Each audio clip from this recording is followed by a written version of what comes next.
Welcome to STEM फरीस students, आपका STEM फरीस में स्वागत है। और मुझे उम्मीद है कि आज के नए टॉपिक के लिए आप तैयार हो। इसी एनर्जी के साथ, इसी उत्साह के साथ चलिए सीखिए आज का पहला टॉपिक, लेसन नंबर 1 का सबसे पहला टॉपिक। और जो टॉपिक है our name structure and use of I, me and my and mine. सबसे पहले हम स्टार्ट करते हैं आवर नेम स्ट्रक्चर के टॉपिक को लेकर, नेम स्ट्रक्चर के टॉपिक को लेके। इससे पहले कि मैं इस टॉपिक को डील करूं, आप मेरे एक क्वेश्चन का जवाब दो। इस क्वेश्चन यहाँ पे मैंने लिख रखा है, व्हाट इज़ योर नेम। आपको अपना नाम बताना है और वही फुल सेंटेंस में। लाइक मैं अगर बोलूँ तो मैं बोलूँगा माई नेम इज़ हिजाज़ अहमद।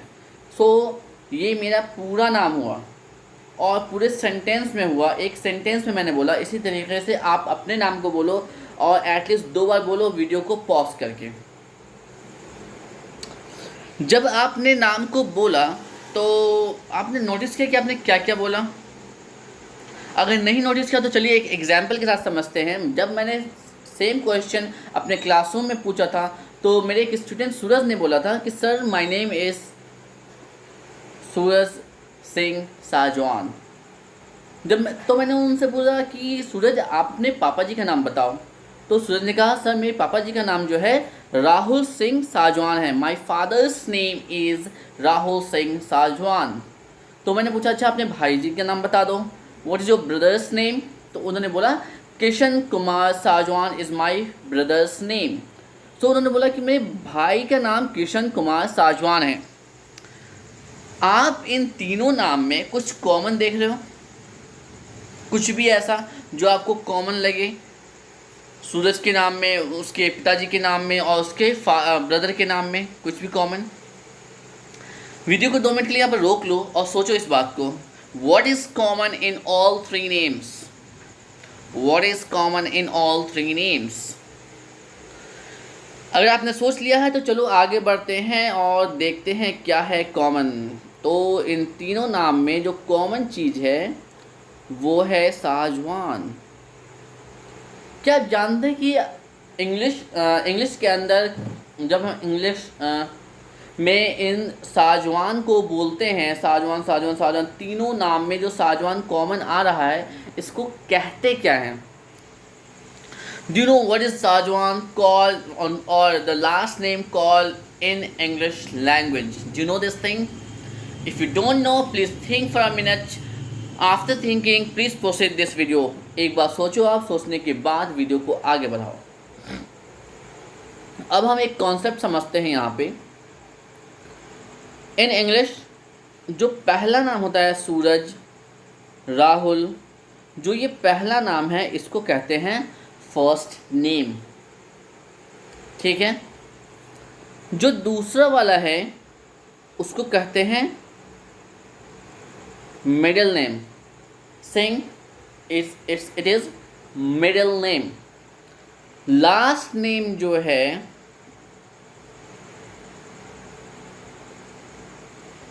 जो हमारा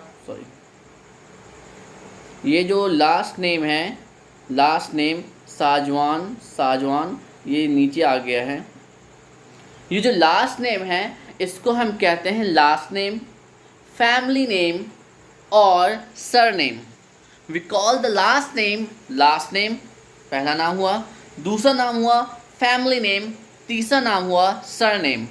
किसी भी नाम में 3 सेक्शंस होते हैं, 3 पार्ट्स होते हैं। आप फॉर्म फिल करोगे, किसी भी जॉब प्रोफाइल की फॉर्म फिल करोगे, किसी एडमिशन के लिए फॉर्म फिल करोगे, आप उसमें देखोगे वहाँ पे 3 सेक्शंस बने होते हैं, first name, middle name, last name. Last name बहुत कंफ्यूजिंग है, कहीं पे लास्ट नेम लिखा होता है, कहीं पे सरनेम लिखा होता है, कहीं पे फैमिली नेम लिखा होता है। कंफ्यूज मत होना, ये तीनों लास्ट नेम, सरनेम और फैमिली नेम एक ही चीज़ है इंग्लिश के अंदर। अब मोस्ट ऑफ द पीपल के नाम में सिर्फ 2 सेक्शन होते हैं। जैसे कि मैं एक नाम लूँ, जैसे कि मेरा नाम इजाज़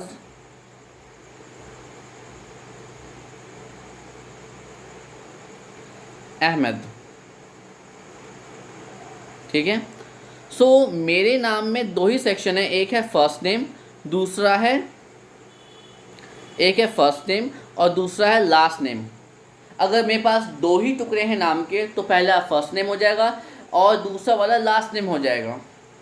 अगर तीन टुकड़े हैं नाम के तभी मिडिल नेम होगा।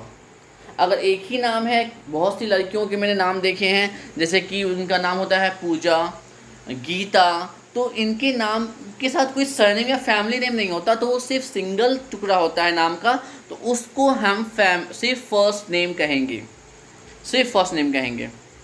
ओके, मुझे उम्मीद है कि आपको ये कॉन्सेप्ट समझ आया होगा नेम स्ट्रक्चर का।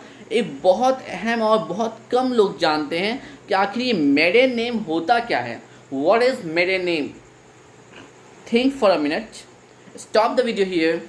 वीडियो को यहाँ रोक दो आप, और रोकने के बाद सोचो कि आखिर मेडन नेम होता क्या है। देखो, मैं इंग्लिश जब पढ़ा रहा हूँ, इस लेसन के अंदर बहुत सारे ऐसे टर्म्स हैं, कॉन्सेप्ट हैं, जो आप इंग्लिश बोलते समय इस्तेमाल करोगे, इंग्लिश लिखते समय इस्तेमाल करोगे, तो आपके लिए इन टर्म्स का जानना बहुत ज़रूरी है। और मैं इस तरीके से डील कर रहा हूँ कि ये आपको हमेशा के लिए याद हो जाए, बाद में मेहनत करने की ज़रूरत नहीं है। अगर ना समझ में आए दोबारा वीडियो देख लेना। मेडन नेम क्या होता है? तो मुझे उम्मीद है कि आपने वीडियो को रोका होगा, सोचा होगा थोड़ी देर के लिए। तो चलो आगे बढ़ते हैं, देखते हैं आखिर मेडन नेम होता क्या है। तो इससे पहले कि मैं बताऊं आपको कि मेडन नेम होता क्या है, आप मेरे एक सवाल का जवाब दो। What is your mother's name? आपकी माता जी का नाम क्या है? मुझे उम्मीद है आपने फुल सेंटेंस में आंसर किया होगा, माई मदर्स नेम इज़ अंजुमन बानो और समथिंग लाइक दैट। आपने इस तरीके से कुछ आंसर किया होगा। अगर आपने इस तरीके से आंसर किया है, तो मैंने एक स्टूडेंट से जब पूछा था तो उस स्टूडेंट ने जवाब दिया था, my mother's name is Anju Gupta. उस स्टूडेंट ने मुझे आंसर किया, my mother's name is Anju Gupta, ये नाम बताया था। अब समझो कि तो मैंने उनको बोला कि एक बात बताओ, मम्मी जी का नाम उनके शादी से पहले क्या था? तो स्टूडेंट ने बोला, सर शादी से पहले उनका नाम तो अंजू था और शादी के बाद अंजू गुप्ता हो गया। ये दूसरे स्टूडेंट का एग्जांपल दे रहा हूँ, पहले मैंने कुछ और नाम लिखा था, आई नो। सो अंजू जो था यहाँ पे फर्स्ट नेम हो गया, गुप्ता लास्ट नेम हो गया। मोस्टली गर्ल्स में क्या होता है कि अंजू कुमारी होती है, शादी से पहले अंजू कुमारी होती है, शादी के बाद हो जाती है अंजू गुप्ता मिश्रा, जो भी हस्बैंड्स का सरनेम होता है वो सरनेम आ जाता है। तो मेरे नेम बेसिकली एक लड़की के लिए होता है, बेसिकली फ़ीमेल्स के लिए होता है, ये बेसिकली फ़ीमेल्स के लिए होता है, मतलब फ़ीमेल का शादी से पहले का जो नाम होता है उसको मेडन नेम कहते हैं, और शादी के बाद के नाम को नॉर्मल नाम। ये कॉन्सेप्ट अगर आपको समझ आ गया हो तो चलिए अब समझते हैं आई, मी, माई और माइन के यूज़ को। इस वीडियो में हम यूज़ समझेंगे। अपकमिंग वीडियो में मैं आपको इसके डिफरेंसेस बताऊंगा कि आखिर इसके डिफरेंस क्या होते हैं, और मैं भी आज ही बता दूं अगर 10 मिनट में टाइम बचा होगा तो, ठीक है, क्योंकि मुझे वीडियोस 10 मिनट में ख़त्म करने हैं, क्योंकि मैंने प्रॉमिस किया है कि मैं आपको सिखाऊंगा सिर्फ 10 मिनट में।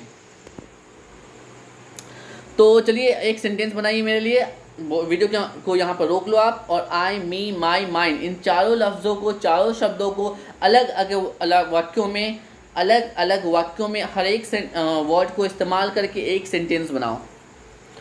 ये मेरा सेंटेंस है, आप देख सकते हैं। I am a boy, she is coming for me, my class is awesome, mine, the book is mine.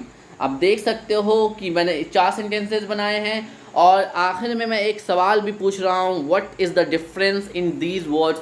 इन शब्दों में अंतर क्या है? आखिर वीडियो को यहाँ पर रोक लो, सेंटेंसेस को नोट डाउन कर लो, समझो कि आखिर डिफरेंसेस क्या है। अगर आपने कर लिया है सोचने वाला काम तो वीडियो को प्ले करो, आगे बढ़ो। तो डिफरेंसेस क्या है समझो। आई और माई को सब्जेक्ट की तरह इस्तेमाल करते हैं, किसी भी सेंटेंस के स्टार्टिंग में मोस्टली आपको मिलेगा, ठीक है, एज अ सब्जेक्ट मिलेगा।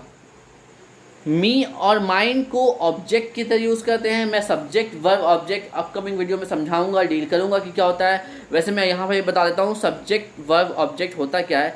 किसी भी सेंटेंस में जो पहला लफ्ज़ होता है, पहला वर्ड होता है, उसको सब्जेक्ट कहते हैं, उसके बाद हमारा वर्ब आता है, उसके बाद हमारा ऑब्जेक्ट आता है। ऑब्जेक्ट होता है जो लास्ट में आता है, सब्जेक्ट सबसे पहले आता है, वर्ब जो काम करते हैं वो बीच में आता है। उम्मीद है आपको समझ में आया होगा कि आई और माई को सब्जेक्ट के रूप में इस्तेमाल करते हैं, मी और माइन को ऑब्जेक्ट की तरह इस्तेमाल करते हैं। मी और माइन को कभी भी सब्जेक्ट के रूप में इस्तेमाल नहीं करेंगे। तो यहाँ पे एक एक्सरसाइज है लेसन नंबर 1 में, जो एक बुक है, उस बुक में ये सबसे पहला लेसन है और इस लेसन में एक्सरसाइज ए जो है उसमें आपको इसको फिल करना है। चलिए फिल करते हैं इसको। मेरे हिसाब से जो फिल होगा उससे पहले आप वीडियो को रोक लो और अपने हिसाब से इसको एक पेपर पर बना लो, लिख लो। अगर आपने ये काम कर लिया है तो चलो अब देखते हैं कि इसमें भरेंगे क्या। तो सबसे पहला नाम, ये जो एग्जाम्पल दे रखा है ऊपर में, इसको भरना था यहाँ पे, राजेश कुमार शर्मा। ठीक है, my name is Vivek Kumar, my mother's name is Sita Devi, my mother's maiden name is Sita Kumari. बहुत सी लड़कियाँ, मोस्टली गर्ल्स का जो नाम होता है कुमारी ही होता है शादी से पहले। ये कॉन्सेप्ट मुस्लिम गर्ल्स पे काम नहीं करता, क्योंकि मुस्लिम गर्ल्स का जो नाम है वो शादी के बाद नहीं चेंज करता। ठीक है, आपको समझ में आया होगा मुझे उम्मीद है। चलिए अब आगे बढ़ते हैं।